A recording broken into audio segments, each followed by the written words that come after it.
जैसे आपके पास दो समीकरण दी गई है, जैसे मैंने लिखा आपके सामने a1x प्लस b1y बराबर c1, इक्वेशन इज 1।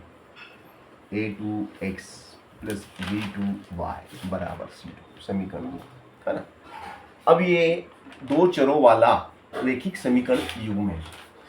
इसमें पहली कंडीशन, यदि a1 upon a2 is not equal v1 upon v2 हो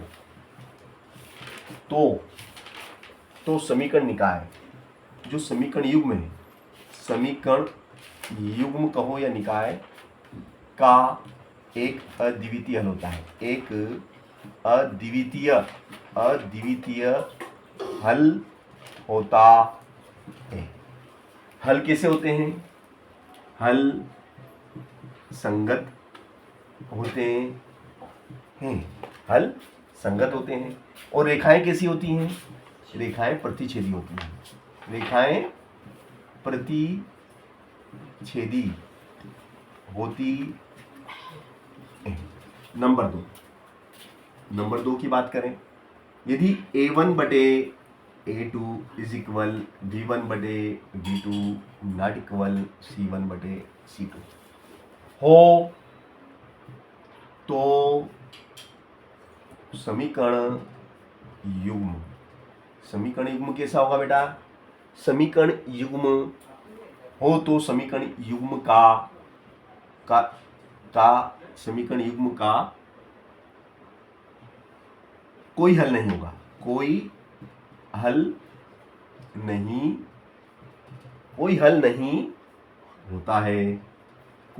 होता है। अर्थात हल कैसे होते हैं? हल असंगत होते हैं। क्या होते हैं? हल असंगत होते हैं तथा रेखाएं समांतर होती हैं।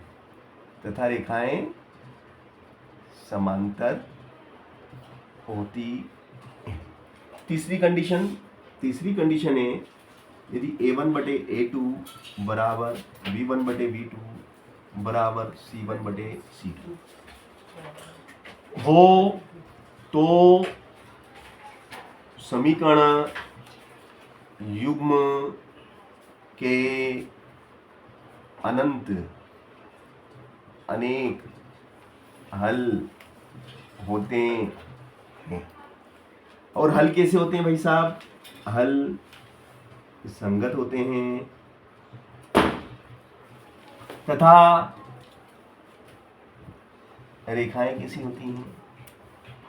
रेखाएं संपाती होती हैं। ये तीन कंडीशन मैंने आपको लिखा है, ये तीनों कंडीशन आपको याद होना चाहिए, ठीक है ना। और इन्हीं पे आधारित फिर आपकी कुछ चीजें पूछी है इसमें, बताइए हल कैसे हैं, है ना।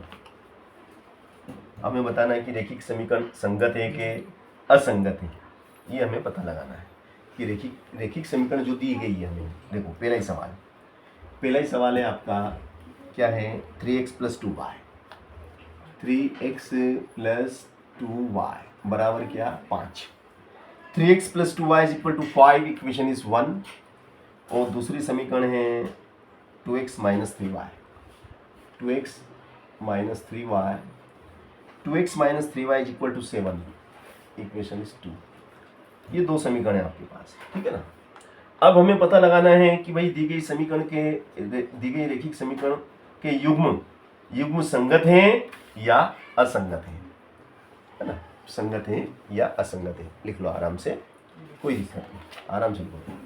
अब इसमें a1 कितना है, a2 कितना है, v1 कितना है और v2 कितना है और c1 कितना है और c2 कितना है, ये हमने इसमें लिख लिया, ठीक है। अब हमें पता लगाना है कि दी गई रैखिक समीकरण युग्म के हल संगत हैं या असंगत हैं। दी गई रैखिक समीकरण के युग्म संगत हैं या असंगत है, हम पता लगाएंगे। तो देखिएगा, पहली कंडीशन क्या है हमारी? a1 बटे a2 बराबर नहीं है v1 बटे v2। हम देखते हैं क्या इसमें, वो हम ये पहली वाली कंडीशन हम लगा के देखते हैं।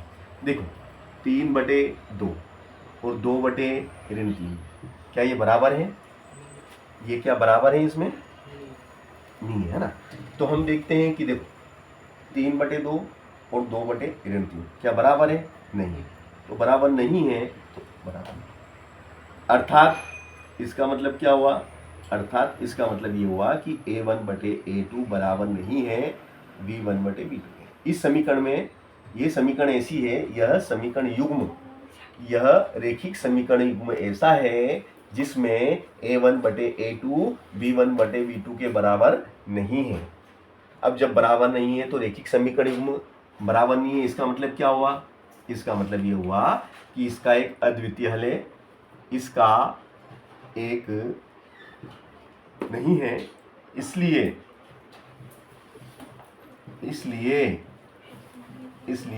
रेखिक समीकरण युग्म का एक अद्वितीय हल है तथा रेखिक समीकरण युग्म संगत है। क्या है ये? संगत है। ऐसा अपने को लिखना है कि रेखिक समीकरण युग्म संगत है और एक अद्वितीय हल है। अगर वो कह दें कि भाई अद्वितीय हल है तो उसे ज्ञात कीजिए, तो उसे हम ज्ञात भी करके दिखा देंगे। देखो आपको, अगर वो बोले ज्ञात करो तो हम ज्ञात भी करके दिखाते हैं। देखो x और y का मान निकालना, हल ज्ञात करना, मतलब इसका अभिप्राय ये है कि x और y के मान ज्ञात कीजिए।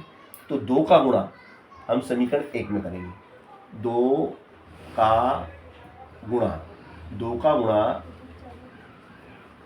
समीकरण 1 में तथा 2 का गुणा समीकरण 1 में तथा 3 का गुणा समीकरण 2 में करने पर चलेगा।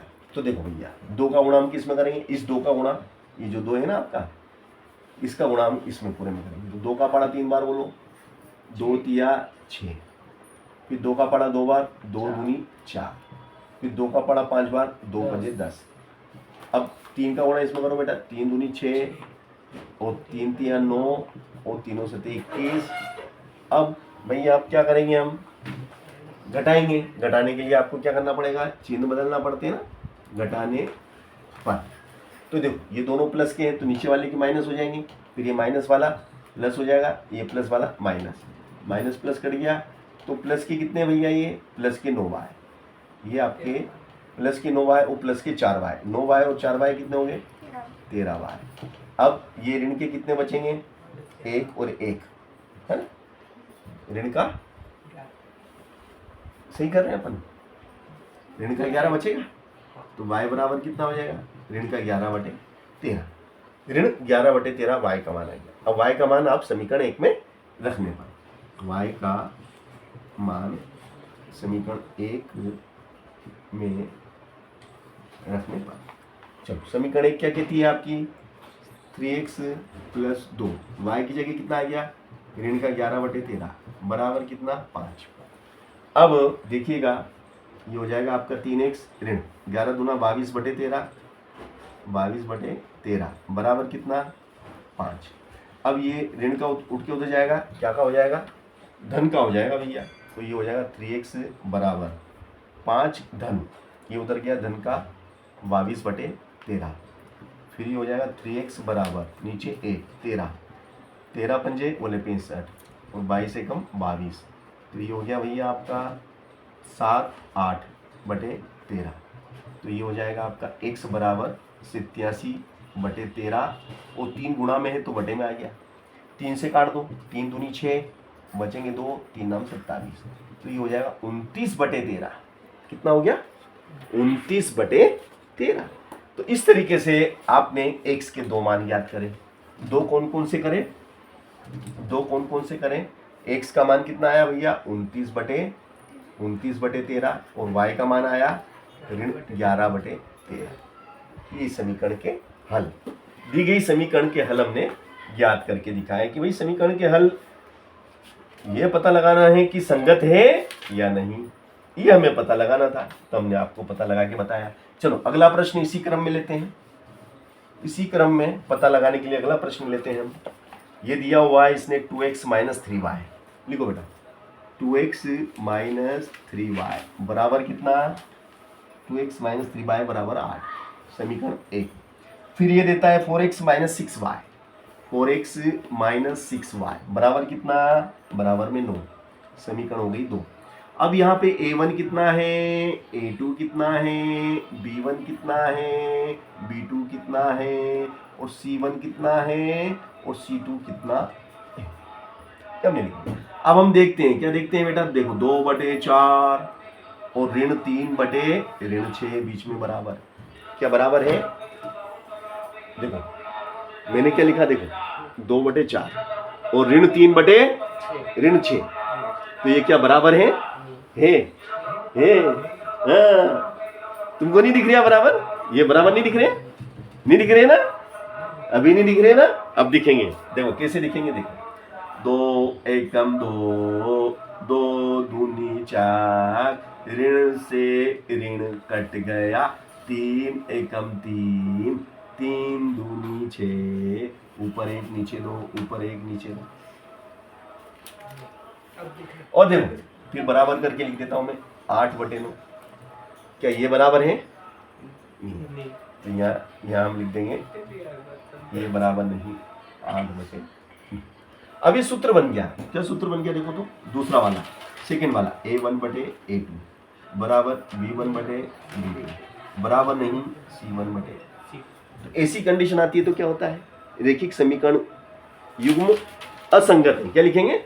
रेखिक समीकरण युग्म असंगत है। यहाँ लिखो, इसलिए हाँ ऐसा लिखो, इसलिए हाँ इसका कोई हल नहीं है, इसलिए रेखिक, ऐसा लिखो, रेखिक समीकरण युग्म असंगत है।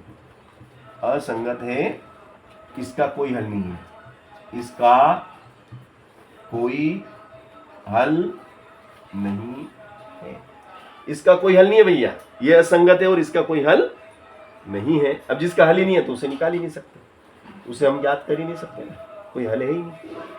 तो इस तरीके से हमें पता लगाना पड़ता है कि कब संगत है और कब असंगत है ना? ये हमें सूत्र से मालूम पड़ता है, सूत्र से हमें मालूम पड़ जाता है, और जब मालूम पड़ जाता है तो फिर हम उसको कर लेते हैं, और करने पे बड़ी सहजता और सरलता से, बड़ी ही सहजता और सरलता से आपका सवाल होता है। देखिएगा अगला सवाल, 3/2x, अरे 3/2x प्लस 5/3 प्लस 5/3y।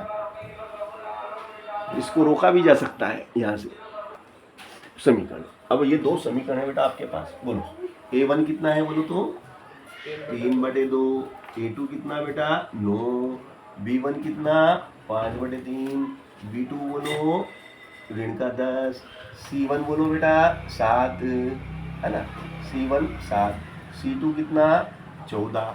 अब देखो बेटा 3/2/9 बराबर 5/3/10 बराबर 7/14। क्या तीनों बराबर है? क्या है?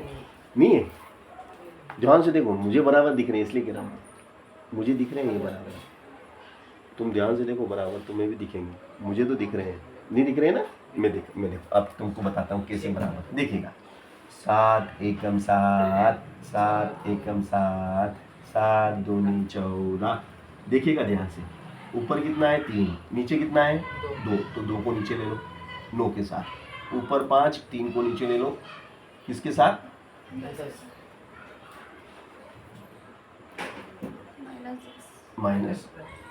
अच्छा इसमें माइनस आ गया ना, प्रॉब्लम आ गई, चलो कोई बात नहीं, आ गई 5 एकम 5, 5 दूनी 10, 3 एकम 3, 3 3 9, तो ऊपर 1 नीचे 6 बराबर 1/6 बराबर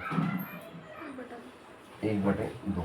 तो इसको लिखने से कोई मतलब ही नहीं है, तो बराबर नहीं है, और ये भी बराबर नहीं, तीनों बराबर नहीं है ना, तीनों बराबर नहीं, तो इससे कोई मतलब नहीं। यहाँ देखो आप, यहाँ से मतलब है खास क्या है, ये हो जाएगा आपका, इसलिए a1/a2 यानी चूंकि a1 A1 बटे A2, A1 बटे A2 बराबर नहीं है B1 बटे B2, बराबर नहीं है B1 बटे। इसलिए रेखिक समीकरण युग्म कैसा है? रेखिक समीकरण युग्म कैसा है बताओ? संगत है। कैसा है? संगत है। और इसका एक अद्वितीय हल है, और इसका एक अद्वितीय हल है। अद्वितीय हल है भाई, इसका एक अद्वितीय हल है। इसका एक अद्वितीय हल है।